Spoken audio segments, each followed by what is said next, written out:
നിന്റെ ഈ ആത്മവിശ്വാസവും ആവേശവും ഒക്കെ കാണുമ്പോൾ സന്തോഷം തോന്നുന്നുണ്ട് മാളു. പക്ഷെ നമ്മുടെ വീട്ടുകാര് അവര് പോലും നിന്റെ ഈ മനസ്സ് അംഗീകരിക്കണമെന്നില്ല. എതിർപ്പും സംശയങ്ങളും ഒക്കെ ഉറപ്പായിട്ടും ഉണ്ടാവും. അതിന് അവരെ കുറ്റം പറയാൻ പറ്റില്ല അപ്പു. അവരുടെ പേടി നമ്മുടെ റിലേഷൻ മറ്റൊരു രീതിയിലേക്ക് മാറിപ്പോകുന്നത് തന്നെയായിരിക്കും. അങ്ങനെ ഒരിക്കലും ഉണ്ടാവില്ലെന്ന് നമ്മളായിട്ട് അവർക്ക് വാക്ക് കൊടുത്താൽ, അവരെ കൺവിൻസ് ചെയ്യാൻ സാധിച്ചാൽ, പിന്നെ അവർക്ക് നമ്മളെയും നമ്മുടെ ഈ ഫ്രണ്ട്ഷിപ്പിനെയൊക്കെ അക്സെപ്റ്റ് ചെയ്യാതിരിക്കാനാവില്ല അപ്പു. പഴയതുപോലെ 2 വീടുകളും സ്നേഹത്തോടെ കഴിയണമെന്ന് നമ്മുടെ അച്ഛനമ്മമാരും ആഗ്രഹിക്കുന്നുണ്ടാവും. നീ പറയുന്ന പോലെയൊക്കെ നടന്നാ നല്ലത്. നടക്കും, നടക്കണം. പക്ഷെ അപ്പോ നമ്മൾ നമ്മുടെ വീട്ടുകാരെ കൺവിൻസ് ചെയ്യുന്നതിന് മുൻപ് നമ്മൾ സ്വയം ബോധ്യപ്പെടണം. എന്ത് ബോധ്യപ്പെടണം? നല്ല സൗഹൃദത്തിനപ്പുറം, പരസ്പരമുള്ള മനസ്സിലാക്കലിനും കെയറിങ്ങിനും ഒക്കെ അപ്പുറം നമ്മുടെ ഈ ഫ്രണ്ട്ഷിപ്പിന് മറ്റൊരു ഫ്ലേവർ ഉണ്ടാവില്ല എന്ന്. ഒരിക്കലും നീ എന്നോട് അങ്ങനെ ഒരു കാര്യം ആവശ്യപ്പെടുകയും ചെയ്യരുത്. അങ്ങനൊരു ലൈഫിനെ കുറിച്ച് ഞാനോ നീയോ ചിന്തിക്കാൻ പോലും പാടില്ല. എന്താ അപ്പോ, സമ്മതമല്ലേ നിനക്ക്? സമ്മതം. ഇനി ഒരിക്കലും അങ്ങനൊരു ചോദ്യം എന്റെ ഭാഗത്തുനിന്ന് ഉണ്ടാവില്ല.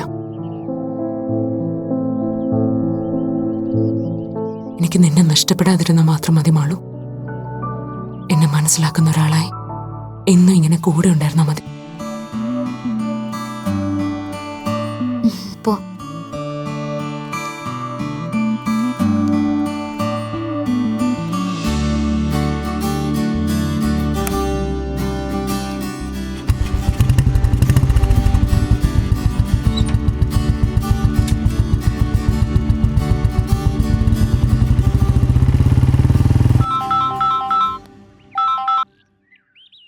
ഹലോ അരുൺ.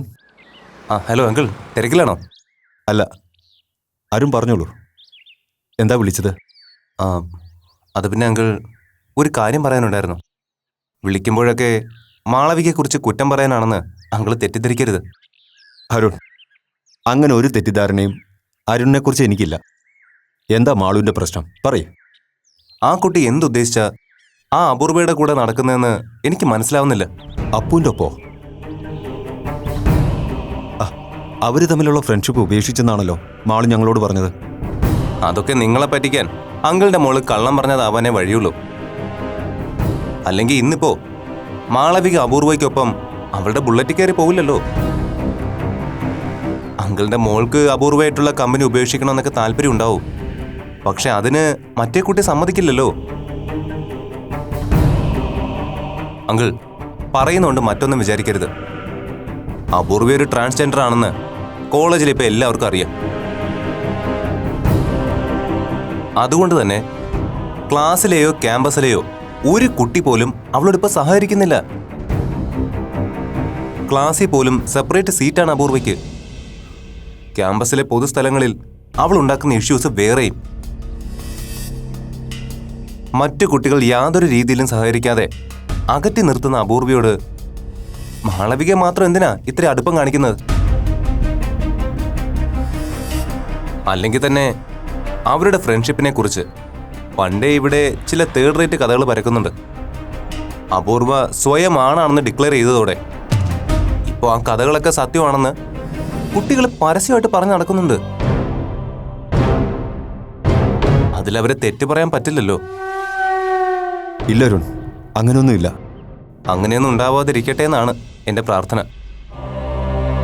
പക്ഷേ അതാണ് സത്യമെങ്കിൽ പോലും ആളുകൾ അത് വിശ്വസിക്കണമെന്നില്ല. കാരണം ഞാൻ പറയാതെ തന്നെ അങ്കിൾ ഊഹിക്കാലോ.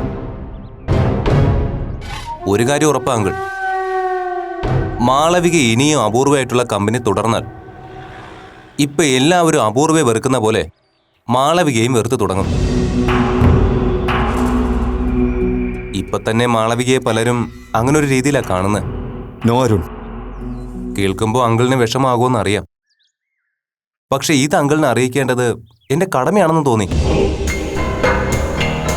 മാളവികയും ഞാനും തമ്മിലുള്ള പ്രപ്പോസൽ എന്തു ആയിക്കോട്ടെ, പക്ഷേ നിങ്ങളോടൊക്കെ എനിക്ക് എന്നും സ്നേഹവും ബഹുമാനവുമാണ്. അതുകൊണ്ട് പറഞ്ഞതേ ഉള്ളൂ. ശരി അങ്കിൾ.